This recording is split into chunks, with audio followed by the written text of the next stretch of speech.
ಮಂಡ್ಯ ಭಾಗದ ಸಕ್ಕರೆ ಕಾರ್ಖಾನೆಗಳು ಏನು ಟನ್ನೊಂದಕ್ಕೆ 3,150 ರೂಪಾಯಿಗಳನ್ನು ರೈತರಿಗೆ ಬಟವಾಡೆ ಮಾಡ್ತಾ ಇವೆ.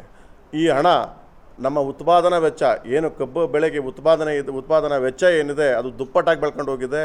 ಆ ನಿಟ್ಟಲ್ಲಿ ಈ 3,150 ರೂಪಾಯಿ ಏನೇನೂ ಸಾಲದು. ಅದರಿಂದ ನಮಗೆ ಕೇಂದ್ರ ಸರ್ಕಾರಕ್ಕೆ ನಮ್ಮ ಒತ್ತಾಯ ಏನಂತಂದರೆ 4,000 ರೂಪಾಯಿ ಬೆಲೆಯನ್ನು ನಿಗದಿ ಮಾಡಬೇಕು ಅನ್ನುವಂಥ ಒತ್ತಾಯ ಮತ್ತು ಏನು ಈ ಭಾಗದಲ್ಲಿರ್ತಕ್ಕಂಥ ವ್ಯವಸ್ಥೆಯಲ್ಲಿ ಕಬ್ಬಿನ ಕಟಾವು ಕೂಡ ತೊಂದರೆ ಆಗ್ತಿದೆ. ಈಗ ನಾವು ಹೊರ ಭಾಗದಿಂದ ಕಬ್ಬು ಕಡಿಯೋರನ್ನ ಕರ್ಕೊಂಡು ಬಂದರೆ ಅವರು 1 ತಿಂಗಳು ಕೆಲಸ ಮಾಡ್ತಾರೆ, 2 ತಿಂಗಳು ಕೆಲಸ ಮಾಡ್ತಾರೆ, ಮಧ್ಯೆ ಕಬ್ಬು ಕಡಿತಿದ್ದಂಗೆ ಅವರು ಹೊರಟೋಗ್ಬಿಟ್ಟಿರ್ತಾರೆ. ಈ ಕಬ್ಬು ಕಟಾವಿನ ವ್ಯವಸ್ಥೆಯಲ್ಲೂ ಕೂಡ ನಮಗೆ ತೊಂದರೆ ಆಗ್ತಾ ಇದೆ. ಆ ನಿಟ್ಟಲ್ಲೂ ಕೂಡ ಕಾರ್ಖಾನೆಗಳು ಕೂಡ ಕೈ ಚೆಲ್ಲಿರ್ತಕ್ಕಂಥದ್ದು ನಮ್ಮ ಮಂಡ್ಯ ಭಾಗದಲ್ಲಿ ನಡೀತಾ ಇದೆ. ಮತ್ತು ಈ ವ್ಯವಸ್ಥೆ ಒಳಗಡೆ ರಾಜ್ಯ ಸರ್ಕಾರ ಕೂಡ ಈ ರೈತರ ಸಮಸ್ಯೆಯನ್ನು, ರೈತರ ಕಬ್ಬು ಬೆಳೆಗಾರರ ನೋವನ್ನು ಮನಗಂಡು ಅವರು ಕೂಡ ಸ್ಟೇಟ್ ಅಡ್ವೈಸರಿ ಪ್ರೈಸನ್ನು ಗೌರವ ಸಹಾಯಧನ ಅಂತೇಳಿ ಬೆಂಬಲ ಬೆಲೆಯಾಗಿ 500 ರೂಪಾಯಿಯನ್ನು ಘೋಷಣೆ ಮಾಡಬೇಕು ಸಿದ್ದರಾಮಯ್ಯ ಸರ್ಕಾರ ಅಂತೇಳಿ ನಾವು ರಾಜ್ಯ ಸರ್ಕಾರಕ್ಕೆ ಒತ್ತಾಯ ಮಾಡ್ತಾ ಇದ್ದೀವಿ.